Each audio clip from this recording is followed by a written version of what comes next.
Welcome back to TRB. That is the Resistance broadcast. Thank you so much to everybody for joining us today. I'm John. Good to see everybody. I don't really see you. I'm looking at a camera, but I'm pretending I'm looking at you. It's probably what Mr. Rogers probably had a weird time because he's like, he really was talking to us, but he wasn't. No, he's so genuine. He meant it. Yeah. No, I know, but it's had to have been tough. It's like when I'm doing Bad Batch reaction show. I'm like, "What's up, guys?" Yeah, I know. I can see you. Do the head tilt. Yeah. Yeah. But also people are, of course, listening. Most of our audience do listen to the show. So either way, however you're listening or watching, thanks for joining us. We have a great show today. Lacey and James with me as always. We're bringing back the KESSEL Run later. Very excited about that. And as you probably saw via the title, it's going to be the 12 best Han Solo moments ever. Really excited about that. So, how's everybody doing? Lacey, how you doing? What shirt are we rocking today, Lacey?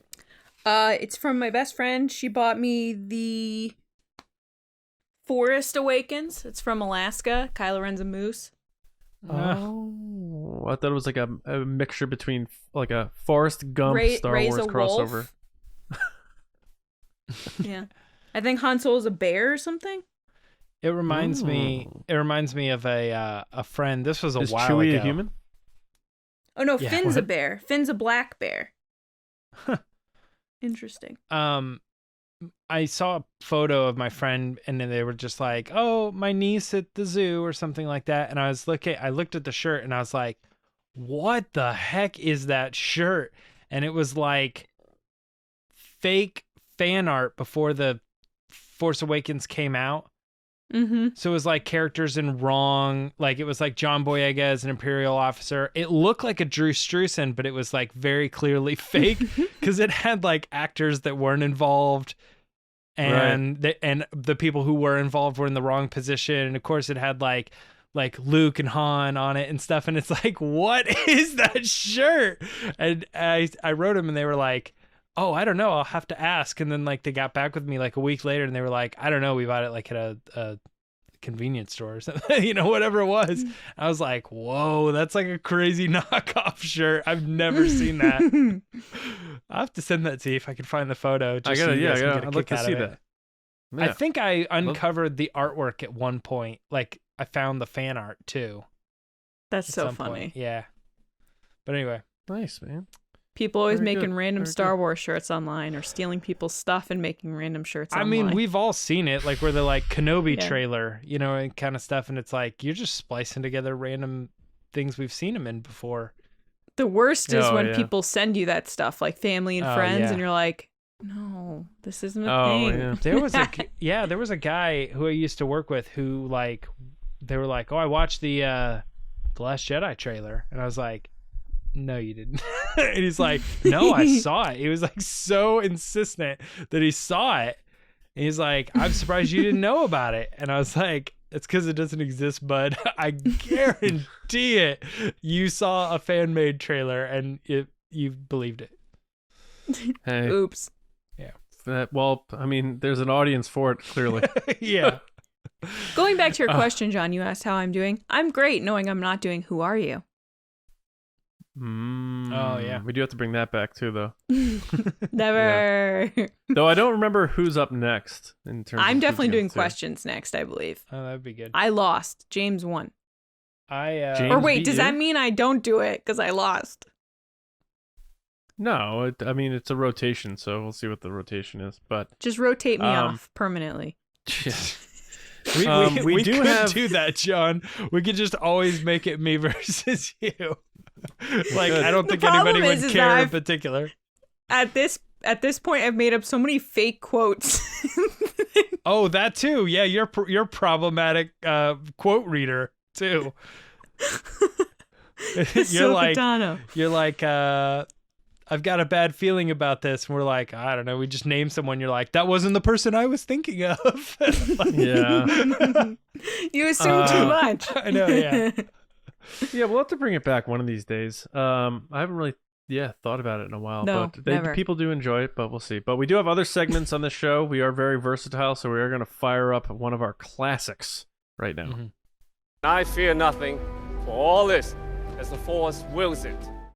Will of the Force is back, but you guys know, before we get into the segment, we like to talk a little bit about Patreon, because if you enjoy supporting, or if you like the show and want to consider supporting TRB, you can do so by joining our Patreon. Just head over to patreon.com/resistance broadcast, where you can join for just $2, and you'll immediately grant you access to all the bonus episodes that we've done, videos. Like, this is backlog stuff too, like all the commentaries, so much stuff over there. We have a lot of fun and other cool benefits and perks as you move up the ranks. TRB, at the core of it, is just really the three of us. So the Patreon support is what allows us to keep going and hopefully grow and expand, like we were talking on Monday. If you're a regular listener, come on, join Patreon. $2 a month. It's nothing crazy, but hopefully we'll grow and expand on the show, and Help it will us be out. all thanks to you. So head over to patreon.com/resistance broadcast to join the resistance, right? Thank you guys so much. Speaking of Will of the Force, right, and Patreon, we like to, one of the tiers, one of the perks is that you can submit questions. So we're going to kick it off right now with one of our patrons' questions, just getting right into the show, right? Admiral Alexander Zukas, our What's up, Admiral, buddy? wanted to know, will we see remnants of the Confederacy of Independent Systems in the Andor series? I don't believe Anakin killing some of their leaders, just finishing their plans, right? So let's start with John. John, what do you think about seeing the separatists, if you will, in Andor? I don't think so. It's quite removed from Revenge of the Sith. We're looking at as recent as 15 years after. And I don't know that it's important to be like, let's see what happened to those guys. Because this is really the roots of the rebellion. A lot of those separatists ended up joining the rebellion. And the peak of the Empire at this point. So I don't know that they're going to want to weave threads about those old systems that were part of the Independent System Confederacy or anything like that, and Techno-Union Army and all that nonsense. I think they just want to stick to what story they have in this timeline. It doesn't mean we're not going to hear what happened to that. I'm sure there'll be stories to tell, but I don't know that Andor is the place for that. So I don't think so. Lacey?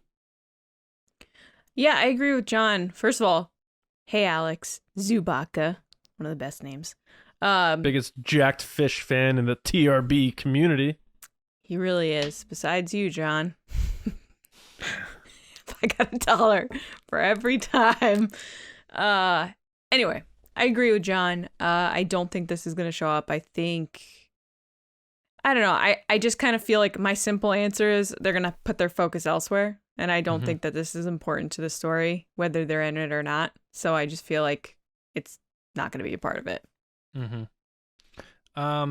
Yeah, I'm with you on that. Like, it's funny too, because it feels like it could very likely happen. Like, I think one of the things of like, well, we've got a bunch of episodes to get into Andor, and what are some of the things that we liked maybe or were intriguing about Andor when we saw Rogue One? Well, I've been in this fight since I was 6 years old, and then we dig into it a little bit more, like, oh, his family was part of this, and where was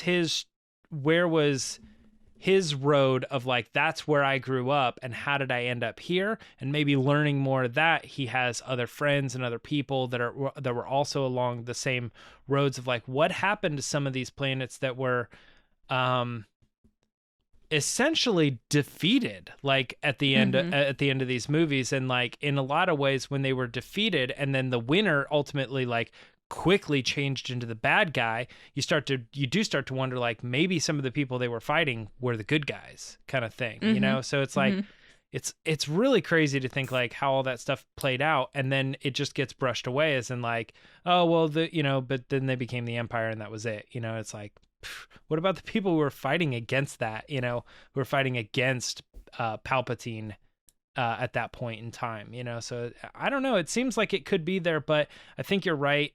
But what you guys were saying about it just being focused on the Republic and the Rebellion, or not the Republic, but the Rebellion fighting for the Republic. You know, the rebellion against the Empire? Yeah, exactly. Yeah. We got another question here. Let's get into it. Will any of the clones Obi-Wan knew from the prequels, or the Clone Wars, of course, appear in the Kenobi series? So, Lacey, do you think we're going to see some of those clones show up in the Kenobi series? Oh, man. I feel like this is in line with the Satine questions we get a lot. Like, do you think she's going to show up at all? Do you think this is going to show up? Like, because there are so many different threads and stories with Obi-Wan from the Clone Wars series and outside of just the prequels, which is what I would say the general audience understands more than the Clone Wars, which I think goes one step further into like more of a diehard fan for Star Wars. While I would love to see Tamora Morrison get more work, more screen time, and I'd love to see those pearly whites some more. I don't think they're going to be in this. Now, I know that the immediate reaction is, well, Lacey, we've heard Ahsoka's going to be in it. And that might be true. I'm going to say no, because I have no idea. Because there are just so many ways they can go with this Obi-Wan series, and so many different things they could, pull from story-wise, that I just kind of think that it's like, okay, how is this going to work in? And I can't even imagine it, so I'm going to say no. Yeah. John, any thoughts on clones showing up? I think so. Do you think it's going to be Tem or just his voice? Yeah, I think whatever clones we see are probably going to be helmeted, and I think it's going to be in a flashback. I think they're going to do it. Like talking or just seen?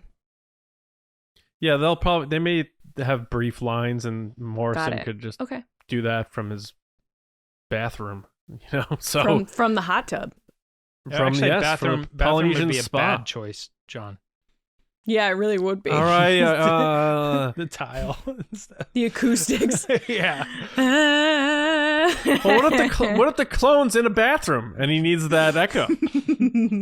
Maybe. Clones poop too, man. Yeah. All right? I just love how John's Maybe they don't. sound like he could do it in the bathroom. And somewhere Matthew Wood's like, no. Yeah. Clones are people too, man. Everybody poops, and so do clones. The point isn't that. It's that the sound for recording in a bathroom is terrible. Yeah. Well, it's actually good for sound, though. It makes you sound good when you sing. That's true. It adds natural reverb. But I think they are going to do flashbacks. I think we'll get some sort of clone like Cody or one of those things as a nice little fan service thing. And people will be like, oh my God, he's going to betray you. I hope you're right. That would be awesome. Yeah. So I don't think we will. And part of my thing is I think that you're right about the voices and they could be helmeted and it could be a flashback.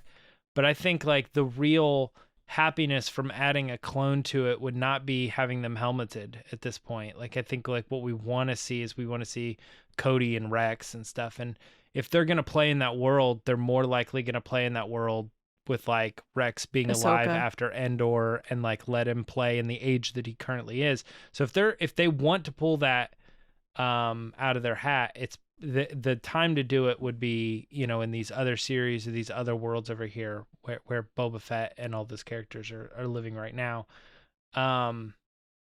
So I'm going to have to go with no on this one. I don't think we're going to see it. Hey, why don't we take another question from one of our patrons? Let's do. Yes. Oh, right. Okay. Major Carol Cantwell sent us this question. We thought it was pretty good, so we'll throw it into the show. Will Grogu talk in Mandalorian Season 3 and sound like Yoda, will he? So, John, you're doing this one first. What do you think?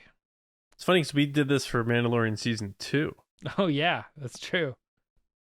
And by the way, did you guys see that tweet? I always hate that I don't have it in front of me, so I don't remember who it was, but someone made a great observation on Grogu is growing, and compared to from season 1 to the Book of boot Boba thing. Fett. I saw it too. I don't know who it was. It was one of those scrolling things. You see it, and you're like, taller than his boot now, when he used to be like half of his boot or whatever. Yeah, so that's cool.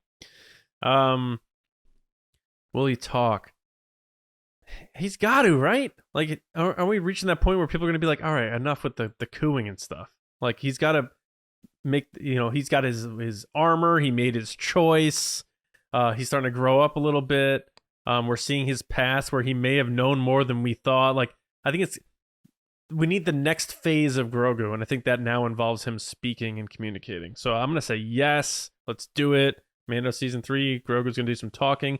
I do not think he's going to talk like Yoda, because I think someone said it was proven somewhere that Yoda... High Republic. Didn't you say... Yeah, you said Yoda was the only one who spoke like that or something like that. So I'll actually jump in then. Yeah, it was Yaddle. Yeah, I'm not sure. I'm not sure if I think Grogu is going to speak in Mandalorian season 3 or not. I'm usually wrong about these things. So if John, you think he will, then you're probably right. But as far as talking like Yoda, I would say no. And there's kind of two things. Is what you were bringing up is in one of the books, a character meets with Yaddle, and Yaddle does not speak like that. So it's not inherent to their species. The other, which is funny because George Lucas hated Yaddle, and they're still true, yeah, bringing it up. So the other clue that I have is as recent as the Book of Boba Fett, with Luke saying, when he describes Yoda, he says that's how he talked. He spoke in riddles, which. So that means to me that he's acknowledging that Yoda talked like that, and that I would assume he's talking to Grogu the same way he talked, or Ahsoka talked to him.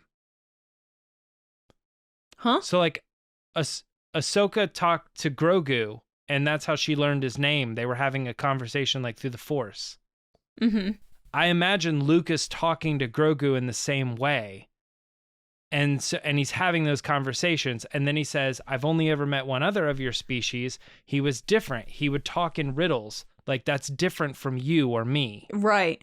He's implying that Yoda spoke differently than you. And that's a great point. He's talking to Grogu in through the Force. We just can't hear his voice. Him and Ahsoka, are talking to him. Yeah. It seems also too, like even if Luke isn't talking to her, maybe they had the conversation because Ahsoka knew both Yoda and Grogu.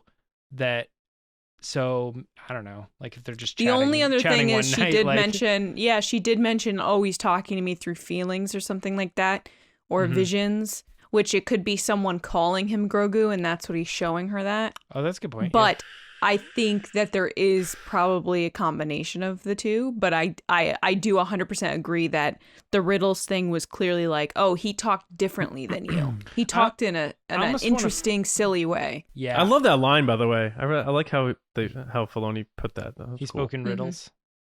Yeah. Yeah, the other thing too is, like, I think they were also kind of stepping on the legacy of Yoda by bringing in the character in the first place. So I think if they're trying to keep him special, they'll probably allow Yoda to be the only one who spoke like that, kind of thing. I agree with you. I think they're going to keep that separate, because then people already confuse them. Like, my mom thought that was... I showed my mom and my dad the clip of Mark Hamill, Luke Skywalker in The Mandalorian, just to show them, like, look how the technology is. And my mom was like, why is Yoda there? Isn't Yoda dead? And I was just like, here we are. Here we are. Well, good for her for knowing that Yoda was dead. I was going to say, good for her for recognizing the timeline. I think most people would just be like, oh, wait, when does that take place?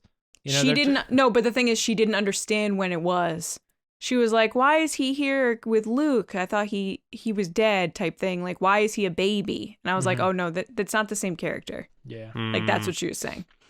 But, what was I saying? Oh, yeah. So I agree with both of you. I think Grogu will talk in season 3. I think they've done enough of the baby cooing. And I think that we talked about it a little bit going into season 2, where I think that he knows more than they're letting on, and he's more trained, which is what we learned from Luke as well. James, you made a great point about the riddles thing.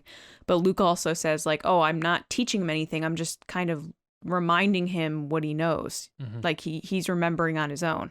So I feel like, again, we talked a lot about his trauma in season 2. I think his trauma is keeping him from talking currently. And I think that's holding him back. And I think as the season went on, in season 1 and in season 2, we see Grogu kind of make more noises, make more different kind of emoting type things to the Mandalorian.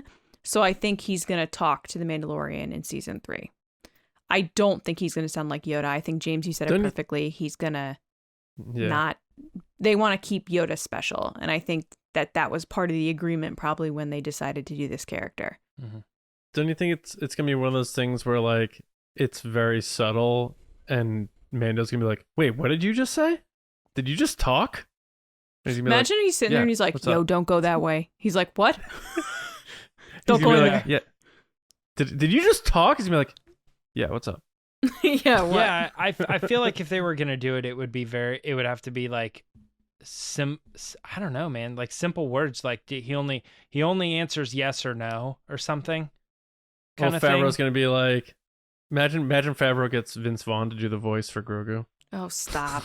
Oh my God. Grogu's like, let's get hopped up and make some bad decisions. It's just like, what? But it'll probably be like Ben Schwartz or somebody who can do like little like kid. It's weird that you bring him up because I've been thinking a lot about Ben Schwartz like recently, and I even listened to an episode of him on another podcast today. And yeah, I'm like, he's really funny. I'm like a fan of Ben Schwartz, like for real. Like he just seems so awesome. Yeah, he's so funny. Yeah, he's really good. Yeah, I need to rewatch Parks and Rec too. Season 1's not good. Just start with season 2. Oh yeah, I remember the first one where like Leslie Knope was in love with that other guy, that random guy who like never showed up again. You remember him? Like the guy was like in the art department or something. Yeah. All right. But anyway, we got another question here, and that's, will Mark Hamill go to Celebration? And if so, will he appear on a panel? Lacey, Celebration expert. What do you think here? Mark Hamill, is he going to show up? I'm waiting for John to be like, hey, we went. We're experts now. Here are my thoughts. Mark Hamill will go if he's paid to go. If they write the check, he will be there. He is a big price tag for Celebration. I think the last time I heard he was going around for like $110,000 for a couple days, one day, something like that for signing. That's like 10 Jedi passes. I was going to say, how many Galactic Star Cruiser trips is that? It converts to... Yeah. Anyway. Like 3 people. That's to say that he deserves every freaking penny of that, to be clear. So if he goes, they're going to pay him to go. And if he is there, he'll do a panel. He does his like one-man show panel is the last one he did. He did go in 2019, but he wasn't at he was at 2017. He wasn't at 2019. And I remember he had tweeted about not being at 2019, and I believe it's because the studio didn't want to pay for him to be there, and Celebration didn't want to pay for him to be there, and/or the studio didn't want him to be there because they thought he would take away from the story, and his appearance was kind of a surprise at that point. Which, if you think about it, Luke Skywalker, how many surprises was Luke Skywalker in the sequel trilogy? His appearance was at least 2 surprises, and then things he does is like what? 2-3 things, surprise things. But yeah, so he will go if he's paid, and yes, he will appear on a panel if he's there. John? Mm-hmm.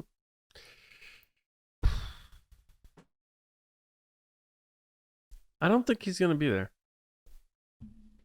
I feel like... He's only picking 1 or 2 events a year now, but it's been no events for years, so maybe he needs the only thing I would think for him like to a big go... bring back kind of thing, just for his own like convention career. Mm-hmm. Or like just because of sort of the resurgence via his return in The Mandalorian, and maybe he comes back for that sort of thing, or if they have a way to tie in the future of Luke in these shows, maybe. I don't know. I want him to be there because he's Luke Skywalker, you know? And I'm not paying for him to go, so write the check. And I think if he did go, he would get a panel just because, you know, like, I hate to be morbid, but, you know, just Monday we're talking about, you know, Alan Ladd passed away. A few years ago, Gary Kurtz passed away. You know, all these people are getting older. Peter Mayhew's gone. Kenny Baker's gone. Carrie Fisher's gone. Like, Mark if Hamill's he goes, I'm buying the photo op. I've already met Yeah, him so- a couple times. I'm buying the photo op. But I'm saying, like, we sometimes take, not, I guess, life, but also like celebrities for granted. Like, oh, they're always gonna be there. Like Harrison I did that with Ford's Carrie. 80, man. Yeah, I did it with Like- Carrie. I regret it. Like Mark Hamill's, I think, 70 this year or something like that. Mhm. So, and that's not old, but they're getting older, and these opportunities for them to tell us. I'm more into them like telling us these stories. Let us document your experiences, because there's definitely stories he still hasn't told. Like, I want a Mark Hamill panel, even if I don't get to be in the audience. I just want it to exist, so kids who are new to Star Wars can absorb it, and we can keep sort of the truth separated from folklore. Like, I just love keeping history preserved in that way. And who is it more than him in terms of from the actor side of things? So He should do a podcast of his life where it's like I think every I'm gonna change episode my is answer. a certain Yeah, period. I'm gonna change my answer to a yes, just because I want to, no pun intended, will it to happen. Like, I think it'd be really great to have him there. So I'm Are gonna you say, manifesting? let's I go. love it. I'm manifesting the way Mina Massoud had been manifesting for Ezra, which is not looking good. I was manifesting before Mina was out. Yeah. Yeah, I'm going to say no, that he's not going to be there, because my first thought on it was there's no reason for him to be there from like a promotional standpoint. Like, they could bring in like this person or this person, and it will be about the new shows or whatever they're doing. So it kind of made sense to be him involved in the past, 6 years when he was being brought back and stuff like that. But in this particular case, though, I technically, because I've been on record saying I think the what's the show that's not announced? Is it Tales of the Jedi? Oh yeah. I was like, they're gonna announce what that is, and it's gonna be Mark Hamill voicing a character for an animated show. And if that's the case, then that would be the panel he'd be on, because they'd be like, we're doing the show, it's this, and it's gonna be voiced by Mark Hamill. In fact, well, let's look back. Oh, it's Mark Hamill, and he walks out, and everybody would lose their mind. But That's what he does every time. yeah, and he goes, So great for our audio listeners. Yeah, to I know, what yeah. I'm Lexi's sorry. doing He right now. he does the eye. He points at his eye and he draws a heart, and then he points at the audience, and then he does stop with like the hands. Like, yeah, that oh, was stop. mine. It's the That most- was mine. yeah. Oh, stop. It's the most adorable thing ever, and he can do it until the end of time. Yeah. But Like, he could show up at my funeral and do it, and everyone would be like, "Oh, Mark." so my thing is like just standalone. I don't think he's coming. I think they're probably going to promote like television and do that whole thing, and they can like, I guess, save him for later. But you bring up a good point, John. If he shows up and it's a surprise thing, I think it's that. I think it's the Tales of the Jedi Interesting. thing. But Cool. I have a lot to write on. It has to be that show. It has to be animated. It has to be voiced by Mark Hamill, and then he would have to be there. If one in of those person. things is I not know, right, I know it's crazy. It's crazy talk, but it would be great if it did happen, right? So Oh, I agree, 100%. that's it for Will of the Force this week, guys. Thanks again for listening to the questions, submitting them, patrons, for being part of the show in that regard. We're going to get to Yes. John now, and he's going to lead us in that Kessel Run. Yeah, so welcome to the Kessel Run. You've never heard of the Millennium Falcon? It's a ship that made the Kessel Run in less than 12 parsecs. This is our segment where we put together a combined list of 12 things on a specific topic in Star Wars. So this time we're doing the 12 best Han Solo moments ever. We each have 4 picks. We'll take turns to collectively put this list together of Han's best moments. And then, of course, we want to hear from you in the comments, on Twitter. If you want to quote tweet the episode with your favorite Han moment, that's cool. If you're shy, send us an email. We like to hear how close to the mark we were with our list and what your thoughts are on our list and your picks too. But here we are to give our list now. The 12 best moments of Han Solo in Star Wars. And that's the only place he is, so it has to be Star Wars. So we'll start with James, the mystery man. So I'm going to peel back the curtain here a little bit. Lacey and I always, just for the sake of not doubling up, share our picks. James always likes to be the mystery man, so we never know what James's picks are. Since the first time we've done this, he's done this. So now at this point, if he did it any other way, it wouldn't be a genuine, authentic experience of the Kessel Run. It's because it's my very subtle way of saying I wish this was a draft and we were surprising each other's with the answers every time, but that's never my favorite thing is never though, the case. So I'm like, all right, well, I'll just do that. My favorite thing though is because he doesn't share them. There have been a couple times that you'll say your pick and it either won't make sense or it'll be wrong. That has happened. Has happened. What now? It's twice. I think twice you've said something and it's either not fit into what the list is, but I love it. There was one time where it was a botched pick. There was a botched pick one time. But it wasn't, it was fine, James. It was actually, it was a very funny moment because you are so secretive that we were like, see, this is why you need to tell us. And you were like, nah, I'm never going to tell you. So James, Han Solo, what is your first best moment in that character's history? I'm gonna go with an easy one. A straight away, probably what a lot of people think of when they think of Han Solo, and that is him coming back and saving Luke by shooting Darth Vader and saying, that's a great one. It's all yours, kid. Let's blow this thing and get out of here.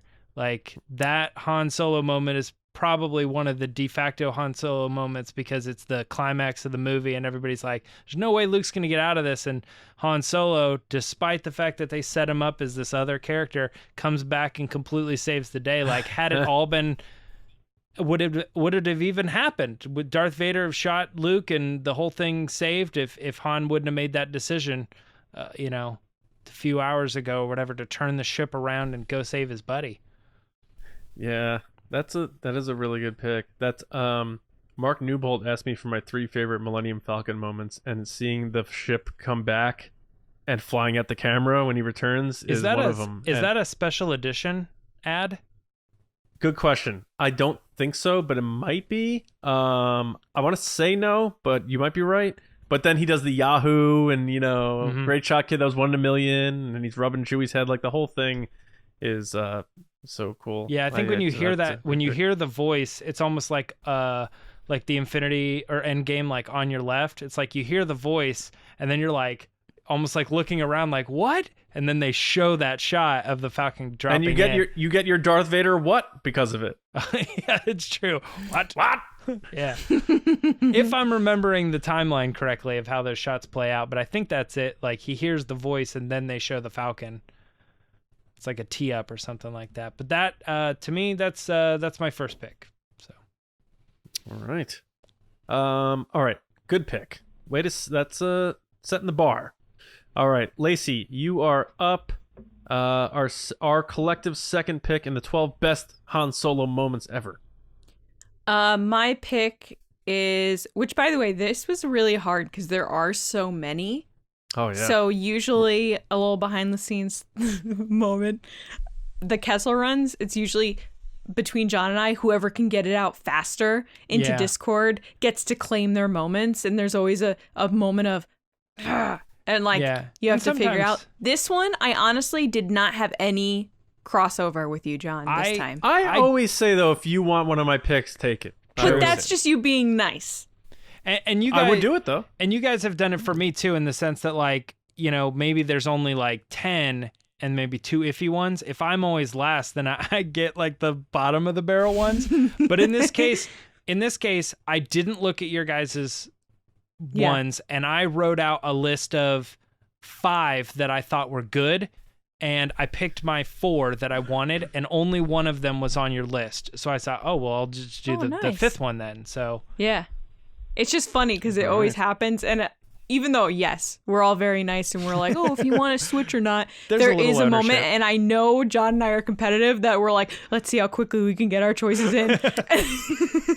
You're more competitive than me. I feel like you feel like this is a contest. I see it as... No. You do a little bit. I just get very particular. If it's a Kylo Ren moment, it better be on my list. Because I see this as we're working together to put together our list. John, Of That's course, what I see. because I came up with this segment. I know what the segment I is. came up with this segment. I don't want to hear you. We always go through this. I came up with the segment. I named the segment. Oh my don't think so. God. All right. We need an archivist so badly. Yeah. We've gone through this multiple times. Then you end up admitting that I'm right. All right. So anyway, Han Solo moments. I'm going to start off with a classic, the I Know from Empire Strikes Back. That was So the we're one that talking I about- crossed off. Yeah, the end of Empire Strikes Back. He goes into the carbonite, but before that happens, Leia says, I love you. His response, I know. Now, we've seen this on books, merchandise, Valentine's Day cards, everything. And the funniest thing about it is it was totally just made up by Harrison Ford. That wasn't even the line. Mm-hmm. He was just like, he was supposed to say, I love you back. And he was like, Han Solo wouldn't say, I love you back.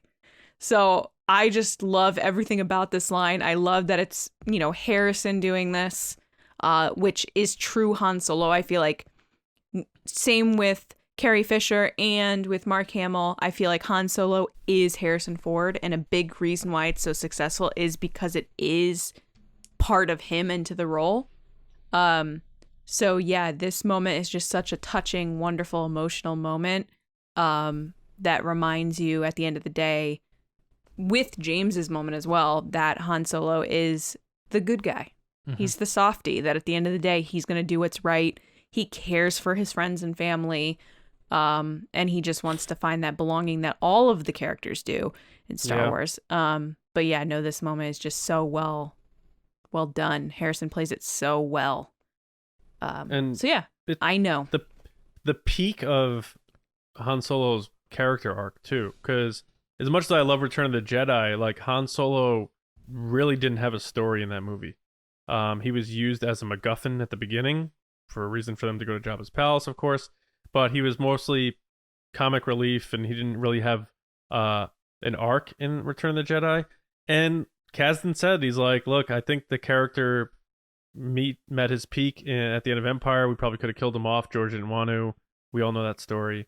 Mhm. So this is really like sort of the end of his biggest arc, until of course when he gets reintroduced in the sequel trilogy, he has a big impact too. Mhm. But this is like that moment, huge. Mhm. And also one of those tall tales of like, how did it really come about? Irvin Kershner has his version, and everyone has their version of that. But I just love the behind the scenes to it. I think it adds more to the moment than just him playing the role. and it has to be one of the most merch used. I told you, quotes, yeah, too. It was- everywhere. My Everywhere. wedding cake topper has it. We have My wedding towels with glasses had it. Yeah. Yeah. I had no joke, guys. 3 people bought me champagne flutes with it on it. I have 3 Yeah. sets of those champagne flutes. It is marketable for couples for sure. But I don't know, James, if you want to add anything on that part, that pick. But No, other than that was the one that I crossed off a list. So all right. that was Right one of the on. ones that I thought of, and I was like, oh, if they didn't put that one's got to be on the list, kind of thing. Okay. My first pick is going to be the Kessel Run in Solo. I think that scene had a lot to live up to, just because it was one of those things like, oh, we're finally going to see this thing that Han Solo talked about the first time we met him. And I feel like they nailed that scene. We've talked about that many times in like our favorite moments in Solo and stuff, but in terms of Han Solo moments, I think this is still on this list. That's why I picked it. And specifically how, this is a Han Solo moment. I know it's a collective scene, but his first time flying the Falcon, how he jumps in the seat, clicks all the switches, how he talks about his needles move, and him and Chewie just kind of in the pocket, and all the things he does to really become one with the Falcon for the first time, I thought was a very Han Solo moment. And Alden did a great job with all the subtleties and the nuances of being Han Solo without being a copycat. And I really do feel like that was Han Solo flying that Falcon, and it's a big deal because you're filling some shoes there with Harrison Ford. But it's just one of those scenes that had that high adventure.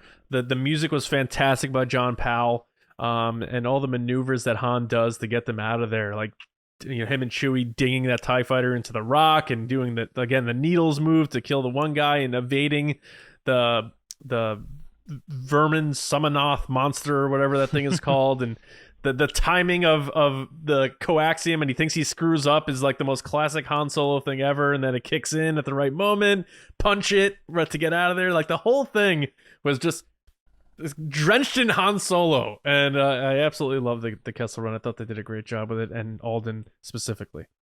To be fair too, when I say that was the one thing that was on my list, I thought of the Kessel Run and I thought there's no way they didn't already write that kind of thing. So I didn't include it on my list because I was sure that it was going to get covered.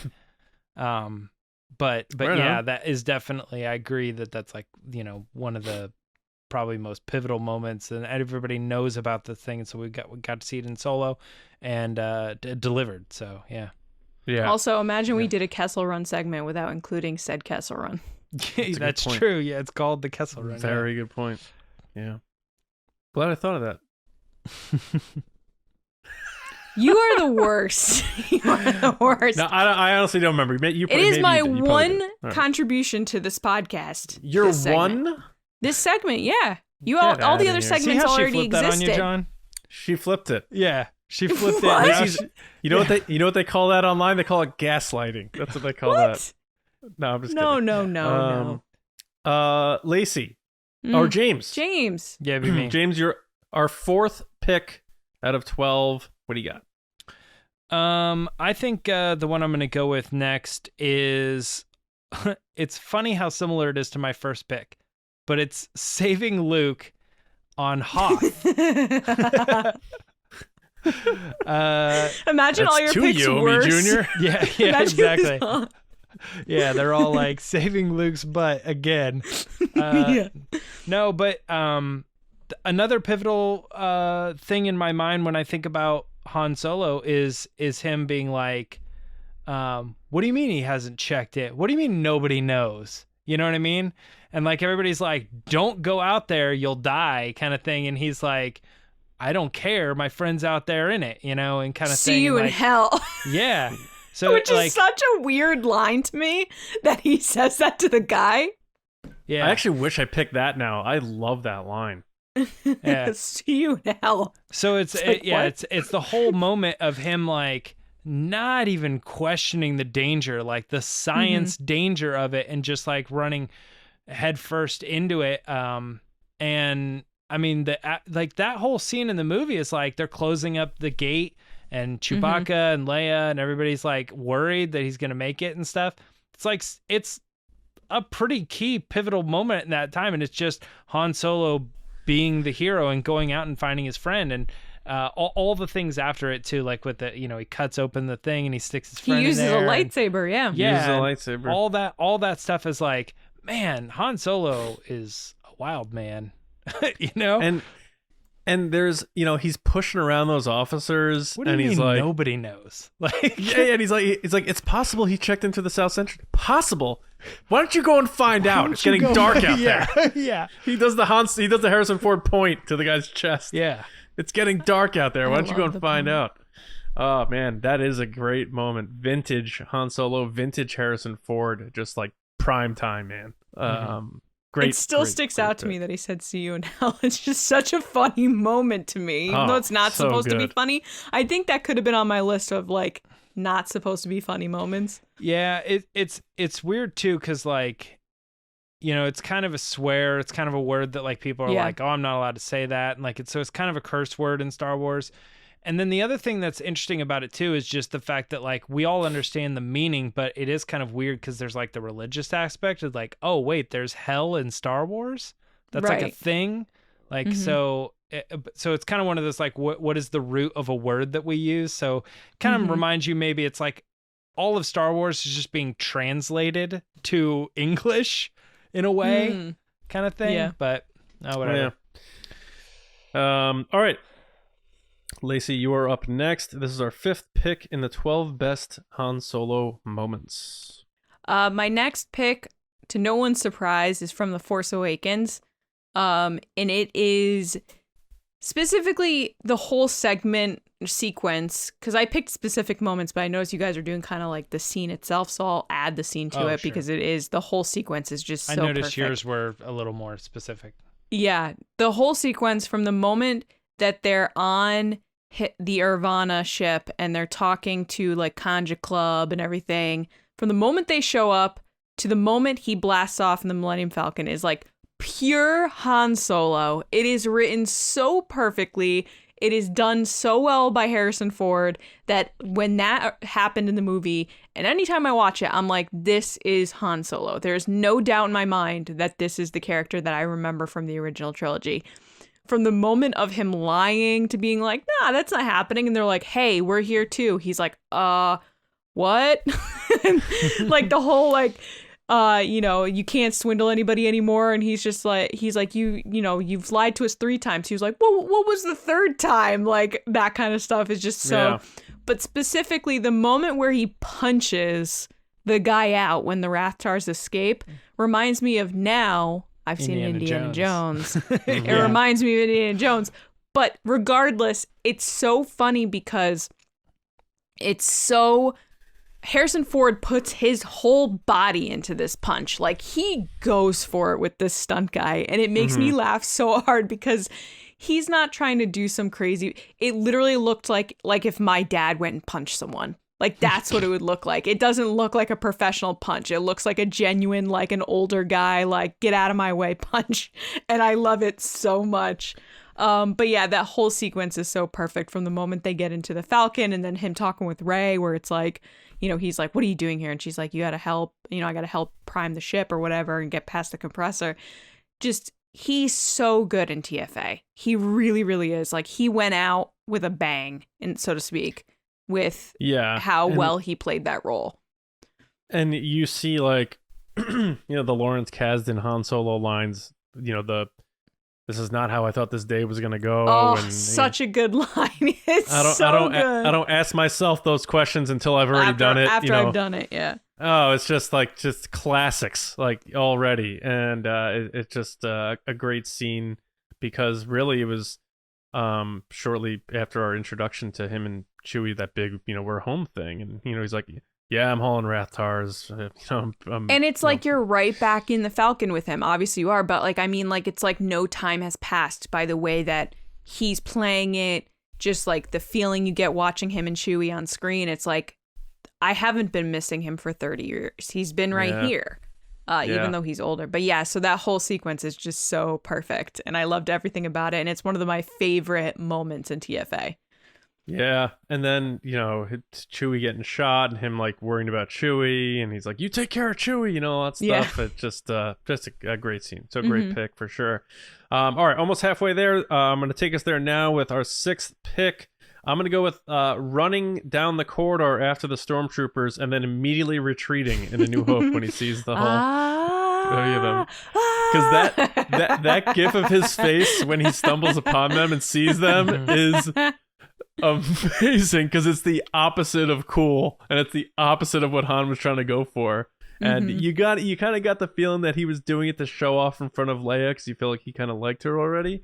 That sort of like hallway suicide mission, and just yelling as he's running after them. And of course in the special edition they added about 100 stormtroopers. I was gonna say that's part like of the charm there is when he came around in the old version he had that reaction to like 6 troopers, and he's like, "What's out of my? I can't find all these like guys." 200. Yeah, but anybody walking around the corner and seeing that many stormtroopers is gonna have that reaction. But it's funny because the front was that he couldn't even take on like 6. I mean, that's 6 guys. Like, I'm not gonna win that fight. It is one of to me one of the funniest scenes in Star Wars ever. And just playing off reaction. of. Yeah, and playing off of that with the Rathtars, he does the same kind of reaction to those too, where he's like, let's get out of here type thing. Not going that way. But the funniest thing is, here he's much younger and he still runs the same, like it's not exactly athletic. It's like very kind of clunky. Like, he's not like the athletic guy, but he's trying to be cool. It's super funny. Yeah, that's I don't know if it might be in the trailer too. I'm not sure, but I know that GIF of his facial reaction when he sees the stormtroopers people use often, and it's just so damn funny. It's such a good scene, and Luke sort of sensing Leia's like admiration for him, and he's like, "What good's it gonna do us if he gets himself killed?" It's just like you can see Luke getting like a little like competitive over Leia before knowing they were related, but competitive about his sister. Yeah, well, at the time, he didn't know. Can't blame the kid. Yeah, great scene. All right, so we're halfway there, halfway to go. James, number 7 in our list of top 12 Han Solo moments. We love the Solo movie, so I'm gonna stick with some of the scenes that he brought to that movie, and that is just so Solo. It's just that's the character Solo, so we're really happy with a lot of the stuff that they did in that movie. So one of the things to me that stuck out in that is like, it's almost kind of funny too. It doesn't feel necessarily like the Han Solo that we're kind of talking about, but it is such a pivotal thing for the character, and that's the end of the movie, the climax, where he comes up with the plan for Savareen. On Savareen. So my thing is like, I still watch that scene going, he's talking to Beckett and he's like, what's the plan? He's like, I'm not going to be part of the plan and stuff. And then off site, they're like, I think he's going to help you guys. That's Kira's, saying, I think he's going to help you. So it's like, it alerts you at that point where even when he's talking to Beckett, it's all of this is part of his plan. And he's put this whole thing together. He's like, I know how this is going to play out. I'm going to tell Beckett this. Beckett's not going to want to do it. He's going to leave. Then I'm going to do this. And then we're going to go in there. And then Beckett, of course, is going to betray us. And it's going to result in this. Like, he had it all figured out. And I still get amazed at that movie because it doesn't feel like something that like a writer wrote. In the sense of like, sometimes when you watch movies, you're like, I just don't believe that character would have figured out all those details. It figures like they needed it to come together. So they're just saying the character was really smart and put it all together. But that scene to me really feels like Han would be like, I don't know. Like he would be like, He's always never trusting. He's like, yeah, this guy's gonna. Don't think Beckett's gonna do this, you know what I mean? He's gonna come back and he's gonna go for the money and he's gonna go for the whatever, and then as soon as we're in the room and Beckett's got the gun, he's gonna turn it to Dryden, and like he's got it all figured out, and in a good way. And like I also like to imagine that Han had like 3 backup plans and 2 of them were wing it. I was gonna say, yeah, that whole plan didn't go exactly how he thought it was gonna go. Yeah, but it still worked out. Yeah. But I think that there's a little bit of charm in there, but in the sense that like when I'm watching the movie, it feels like it's playing out like how he thought it was gonna go. And so I'm like, if that was not his plan, Han Solo would make it seem like that was his plan. And so it just all feels the way very Kira looks Solo at him to me. too, when Dryden starts freaking out and she gives him that look like, yeah, it's going exactly like you said it was going to go. He did genuinely seem heartbroken though when Beckett came in and he's like, don't look at me like that. And he's like, why? Like, why did you I'm do sure he this? didn't want to be right. Yeah, that's what I would say. He's like, I know this is going to be the case, but when the person walks through that door, it's like, all right, yeah. It's also probably like going to end up killing this person. It's a very Han Solo thing where it's like fly by the seat of your pants. Like you have a plan sort of, and it doesn't exactly go how you think, but somehow it works out for you. That's just a very Han Solo type of situation. So it's that's why the throne room's so good with Ben Solo, because Rian Johnson said the reason that whole thing happened is because he pulled a Han Solo and went in there going, I'm gonna get out of this. I don't know how, but I'm gonna figure it out. Right. Which is like so good. Yeah, a great pick, James, for sure. That is a very complex and entertaining scene, and like you say, it's not exactly the Han we end up meeting in A New Hope, but we're seeing the sort of evolution of the character in front of our eyes. So it's definitely a great scene. Good pick. Number 8 goes to Lacey. What do we got? So playing off of James's pick, I also picked something from Solo because, of course, we love Solo here. Make Solo 2 happen. this is my favorite moment in Solo, with Han Solo specifically. But playing off of what James had said, it's a similar kind of thread of coming up with a plan. But as the movie progresses, you see multiple times where the plan doesn't go right? You have Savarine where he's like, we've got a guy on there with so many 30 armed guards, and he's going to come out, and then it takes off, and he's like, ugh. So the funny thing about James's pick is that it's actually the plan worked out after multiple times where it didn't. Yeah. So this is one of those times that he somehow talked his way out of things. So it plays into the Rathtar thing we see later, and just overall who's Han Solo is as a character. And it's the scene where he's talking to Dryden Voss with Beckett and Kira about what the plan is to get more coaxium, and specifically the line, "We've got the pilot," and he's pointing at himself. So and good. That moment, every time I watch it, I laugh. Just the mannerisms of Alden are just so good. And it's just such a Han Solo moment. I don't care what anybody Sheer says. bravado. You can't watch that and not think this is not young Han Solo who's like, oh, I'm good. I'm totally good. We're good here. And you see that throughout the movie multiple times where it doesn't work out. But this is an example where it does kind of work out. But I think he kind of just talks down because Dryden's like, well, I'm going to kill them anyway, so might as well try. But yeah, no, this moment is just so perfect to me, and I love everything about it because everyone else in the room is like, what? And he's like, yeah, it's me. Don't worry about it. It's totally cool. And like at this point, we haven't seen him fly anything. We've seen him drive, but we haven't seen him fly stuff because it got cut from the movie. Well, he flew. Well, she's talking about AT the TIE hauler. fighter. The AT hauler he flies. Oh yeah, he did. We haven't seen him do the Falcon yet. Oh, Fly yeah, the that's Falcon. true. Right. I don't really consider that like he was in control of that thing as it moved from here to here. Han And he hits flying a stuff, ship yeah. is like this, Well, hold on. He had to fly it over the mountain while holding and dropping the coaxium. He had to fly I it meant over more the like mountain. the Falcon. He's getting right to it, and then he just kind of banks to the right. Oh, it's so easy to fly an AT hauler, James Baney. I forgot we're all pilots. I'm Okay, saying- long story short, we Yeah. haven't seen him do any crazy maneuvers. So when he says, you Yes. got the pilot, the only experience you've seen him is just avoid dying. Like you Yeah, haven't yeah. and after he hits stuff and like you're like, okay, is he a good pilot? He's good at driving Yeah. cars, and we've seen him be reckless and Yes. whipping through stuff like that. But Yeah. the only AT hauler that we've seen, that's what I'm saying, is that it Where felt he's, like like, it was just kind just of pulling he's up, moving yeah. it from there to there. He's just getting it out of the situation. That's fair. But then when he gets back in the seat in the Kessel Run, which we mentioned, Yes. he's Yes. back to the real Han. Now he's actually flying. And then he's like whipping through and stuff. actually a pilot. Yeah, Yeah. yeah. So it's You're- kind of funny because you're he's right, bluffing John, a little bit. But it's like but I almost feel like they didn't want him whipping that thing around. That's like, oh, here's your first tease at Han flying. It's like, no, the first tease of Han flying is jumping over that No, seat. I know, yeah. Yeah, and then avoiding the Empire. Yeah, you're both right. Absolutely.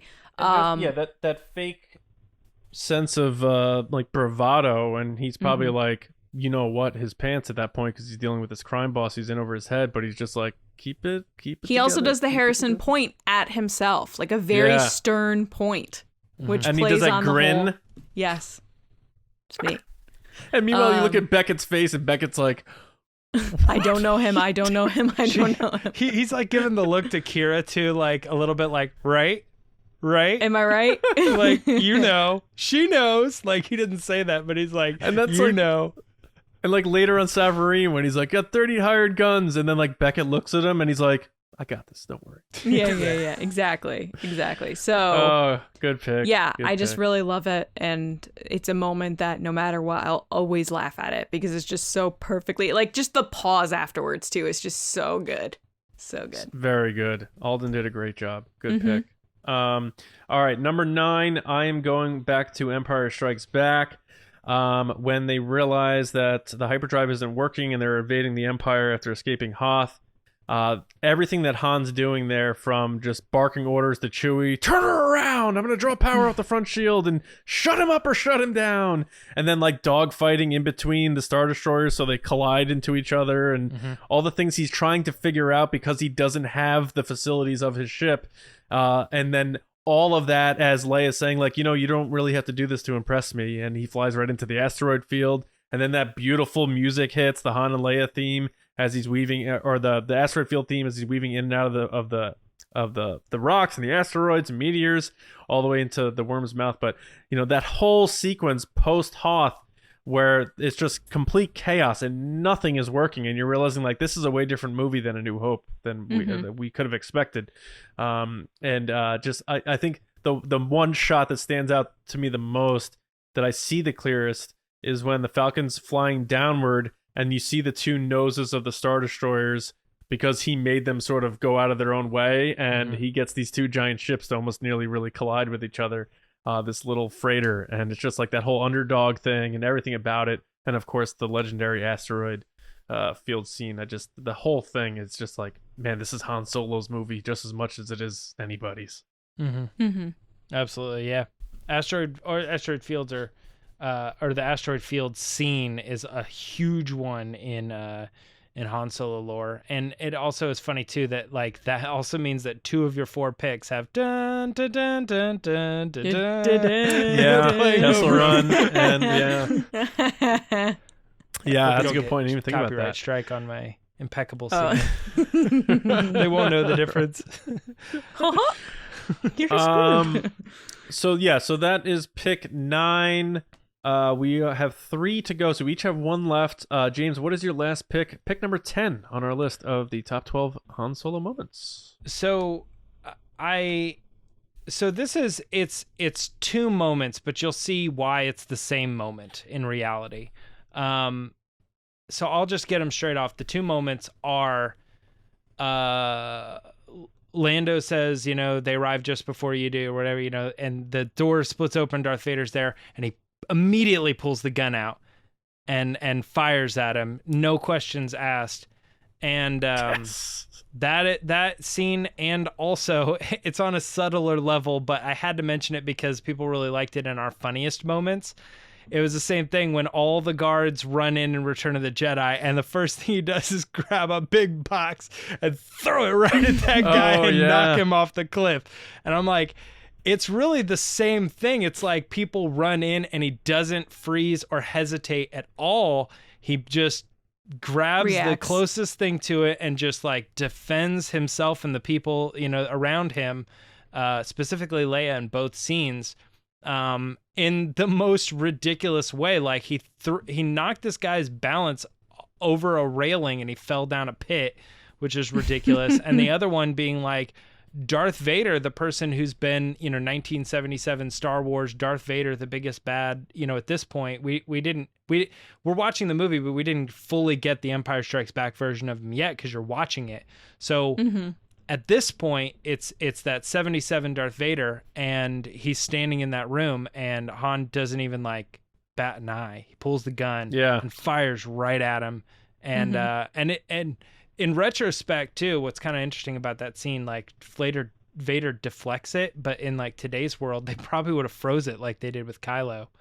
Like that probably would have been interesting to have it like freeze, and then they're all sitting down at the table, and then it like blasts off or something kind of similar. But no, just I wanted to say that, and I felt like it was so similar to the other scene that I think of when I think of Han Solo, is him throwing that crate, but pulling the gun, throwing the crate. Not hesitating when an enemy runs into the room. That's Han Solo to me. And so like I feel like both of those picks technically are the same pick. Yeah, I like that pick because that's him.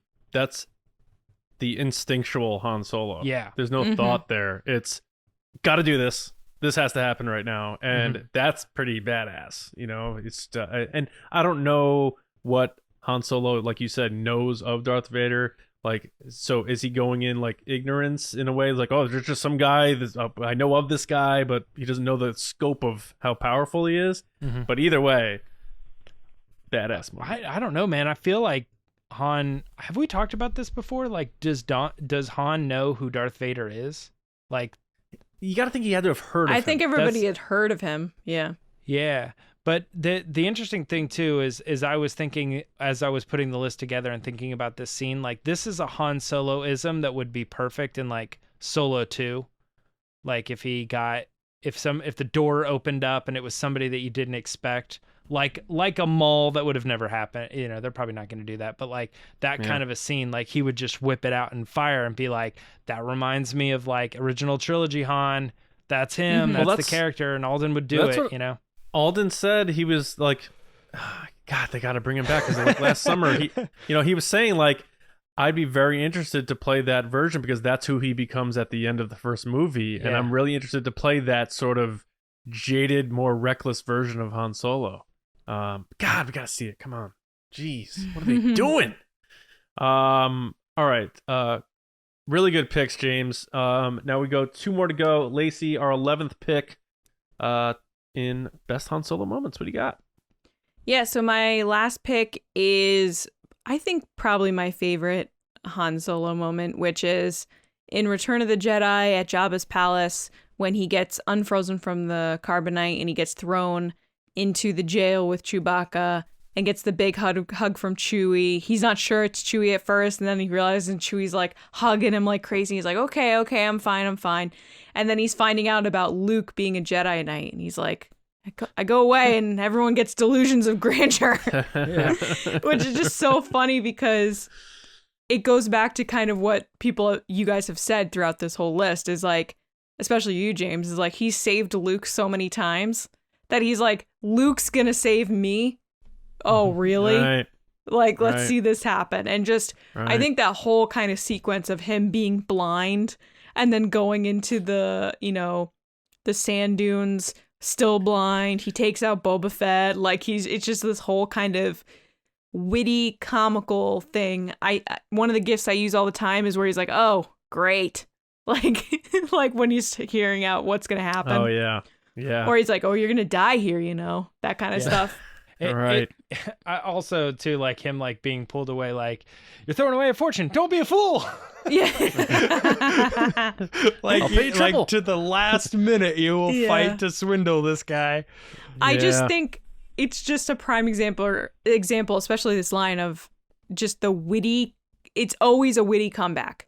Like from the moment we meet Han and Solo, where he's saying things like, "I've got a detonator right here." Like he's always got a witty comeback to people.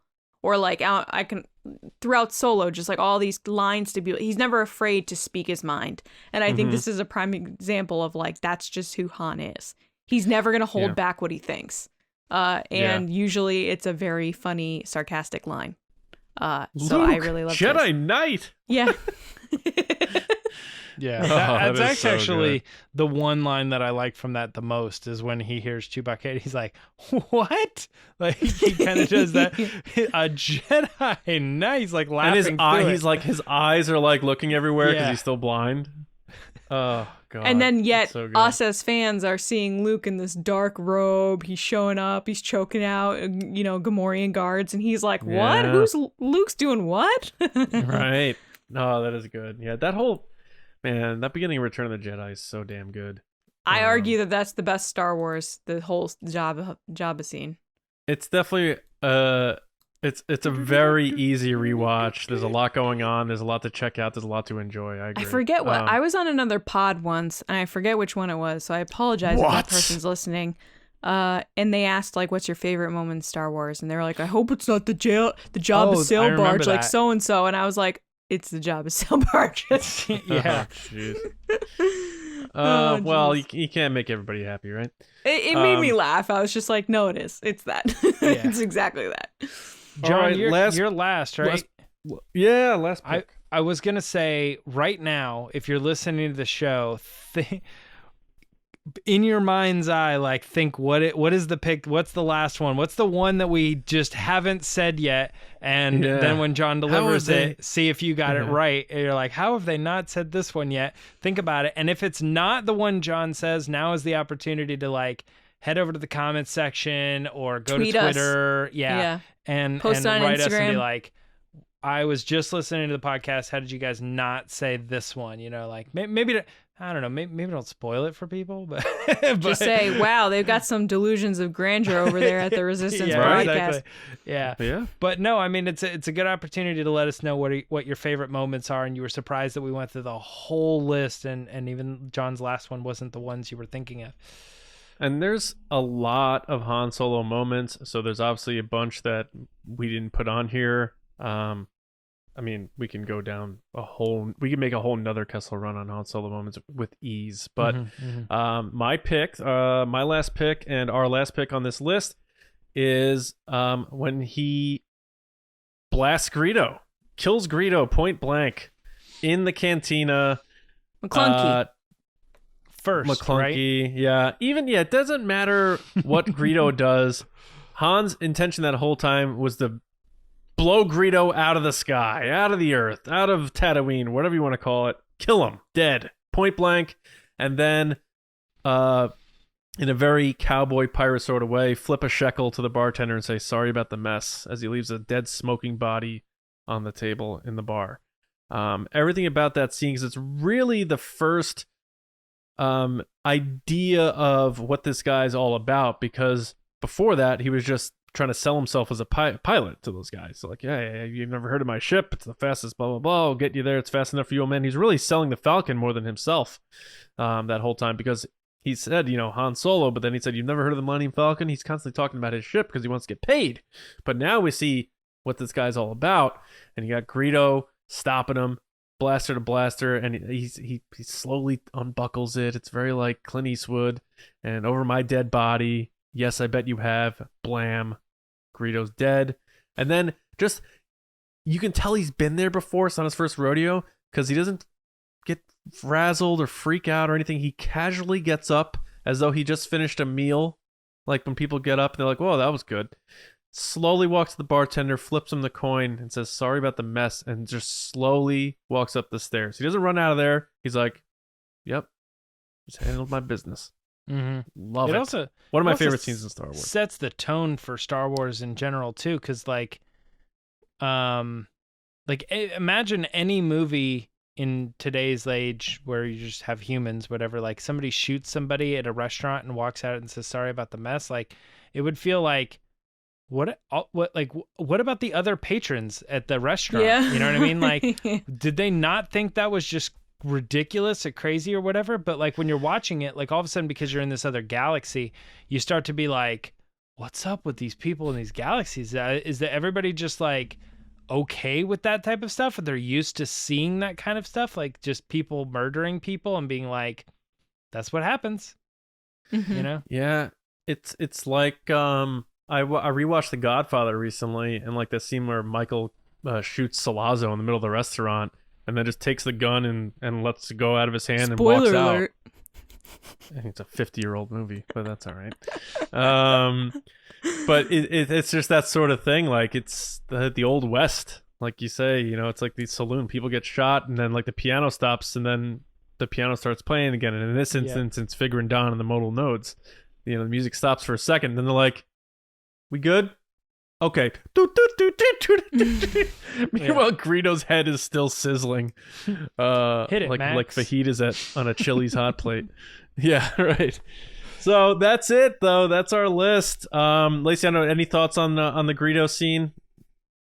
No, it is what it is. McClunky. Are you a McClunky fan? Are you a Greedo shooting fan, or you don't care? It's not that I don't care. I don't think that's the right statement. I care. It's Star Wars. Indifferent, I should say. It's just a funny moment for... My favorite is sorry about the mess of that sequence, because it's the true witty comment from Han Solo. The shooting thing, I definitely think Han shot first. That's the one I watched when I was little. That's what I believe in. And I just think it opens up the movie into that Luke is in over his head. He's now out of his little farm, and there's a lot of danger in the galaxy. And that's what it kind of sets the tone of, what is going on? Right. Yeah. I do like sorry about the mess, but I also really like, well, I don't have it here. Yeah. Yeah. Like he's playing with like he's picking the or stucco. something. Yeah. On the side, like he's playing with it or something. Like he's like almost bored. That was to distract Greedo, because with his other hand he's unbuckling his blaster. But he does do it. Yeah, I don't. He's like, look over here. Meanwhile, it's snap. Harrison does it really, really well. I got it right here if you guys want to take a look at it. I swear he put that on the list just for that. Oh boy. All right, so that is our list though of the 12 best Han Solo moments from our point of view. So let's run through them again here. Han coming back to save Luke in A New Hope. The I Know scene, famous scene in Empire Strikes Back. The Kessel Run in Solo. Saving Luke on Hoth, that whole scene. Punching out the thugs in TFA and dealing with the Rathars and that whole thing. Running after the stormtroopers and retreating in A New Hope down the corridor. Han's plan to fool Dryden Voss in Solo on Savareen. We've got the pilot in Solo as he tried to convince everyone, including himself. Evading the Empire without light speed in The Empire Strikes Back into the asteroid field. Han Solo pulling his blaster on Vader without hesitation. Delusions of Grandeur in Return of the Jedi and all thereafter. And killing Greedo, sorry about the mess, in A New Hope. Those are our Han Solo moments. Again, like we've been saying, let us know what your picks are. Let us know what you think about our picks. If you're on Twitter, quote tweet the episode with your favorite Han Solo moment. And let's have some fun. Like we said, we can easily do another list or two on these Han Solo picks, but I like our collective list. I think we did a Maybe good we'll job do here. other characters too. Yeah, for sure. 12 Leia, 12 Luke, kind of stuff. Yeah. 12 All right, so we're Obi-Wan. not done yet. We have one more segment to get to, so let's fire through that now with Lacey. All right, guys, it's time for the Resistance transmission. I almost said the other thing. I thought you were going to say the return of Resistance transmissions. It is the return of Resistance transmissions. All right, the way this works is every week or every other week or every once in a while, John puts up a crazy, wacky situation on Twitter, and you guys give your answers. And I don't know what it is, so we'll see how it goes. All right, so the scenario is, when Grogu chose going home with Din Djarin over becoming a Jedi, how do you think Luke would have reacted if he was still whiny Luke from A New Hope? I wanted to pick up power cores. Okay, Jamie G's up at Roxy Peanut. What up, Jamie? Said, I bet Grogu's dad will let him waste time with his friends. I'm going to try to say this as whiny as possible, which shouldn't be hard because it's me. More 5150 and more 5150. What up? They said, oh no, how could I be so stupid? Blast it. You know, that little guy is going to cause me a lot of trouble leaving like that. Stomp, stomp. That's what I imagine he's That's doing. a little Empire. That's a little like when he's with Yoda, kind of Luke. Mm-hmm. I thought that was a reference to R2 leaving him Yeah. on Tatooine. When C-3PO's like, I'm so sorry. I don't know where he went. You know, that little droid's Yeah. going to get me in a lot of trouble. Oh, yeah. yeah, I think it is. I'm just saying that it's like, I don't know. I'm almost hearing the Empire Luke, like when he's with. He's Yoda. very whiny in Yeah, Empire, man. too. So, Yeah. yeah. I don't want to Next go to this is- place. Come on. Kind of Yeah. Next is John Reese at John S. Reese. What up, John? He said, but we were going to go to Octo for green milk after you narrowly escaped death at my Jedi temple. That was a very full sentence. Well done. Next is Chopper's Ghost at Chopper's Ghost, who said, it just isn't fair. Looks like I'm never rebuilding the Jedi now. All right. Next is Mark at Dekine Awakens at _Kine_Awakens. What up, Mark? He said, Grogu flies to Tatooine. Luke comments, if there's a right mentor in the universe, you're on the planet that it's farthest from. Nice. I still wonder, though, what happened there. I wonder if they're going to go into it at all, because it was very passive aggressive to be like, get in the ship, you're out. And then R2 was like, yo, I got places to be.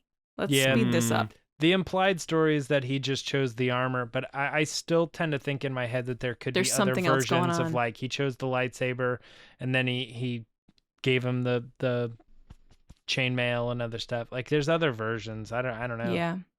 Just because of the way R2 rushed him. Like it seemed like he needed to send him there and then hurry back, you know? Anyway. Last but not least is Julian Krautinsky at J. Krautinsky. What up, Julian? Said, I guess I will ask my nephew if he wants to become a Jedi. See how that goes.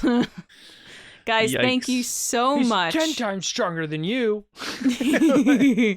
Thank you so much for your answers. We really appreciate it. If you want to be on the show, make sure to follow us on Twitter at RBATSWNN or on Instagram at The Resistance Broadcast. Definitely tag us in any of your comments or questions or thoughts after the show. Share pictures of you watching the show. Where do you watch the show? We want to know. Let us know. Back to you, John. All right. Before we get out of here, a special thank you to our Patreon generals and Spice Runners. It really means a great deal, the support that you all give us, especially with events like we said before coming up. Star Wars Celebration, very key for us, and hopefully others as things start to open up and hopefully get better in terms of the domestic climate of attending events and that sort of stuff. So a big thank you to our top supporters, our generals and Spice Runners. Generals Carmelo, Jeremy Myers, John Reese, Jetta Rosewater, Paul Olson, Oliver Lewis, Frank Grande, Darth Hurricane, a.k.a. Darth Broccoli, John Trolton, Nick Kratz, Christian Morales, Brian Smith, Matt Chitty, Nathan Shank, Danny, Mike Ramori, who did a great job on the pod race on Monday, Matt Heath, Double C Chris White, and Val Trichkoff. Thank you so much. Our Spice Runners, David Probus, Neil Shaw, Kendall Gelnar, Ryan Wara, Dave Hornack, Micah Harrison, Thomas Hennessy, and Andrew Staley. Thank you, Spice Runners. Thank you to all our patrons.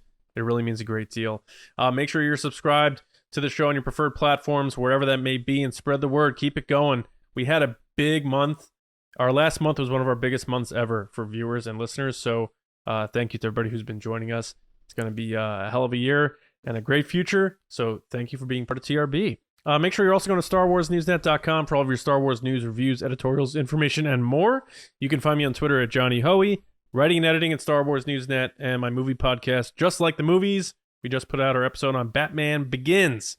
Check it out on your favorite podcast app. Lacey.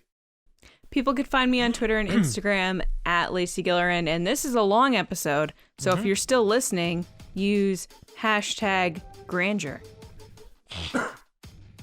Grandeur. All the way through. James. People can find me on Twitter and Instagram at Myra Trunks. All right. We hope everyone has a wonderful weekend, and we'll be back with you, as always, on Monday morning with another episode right here on the Resistance Broadcast. See you around, kids.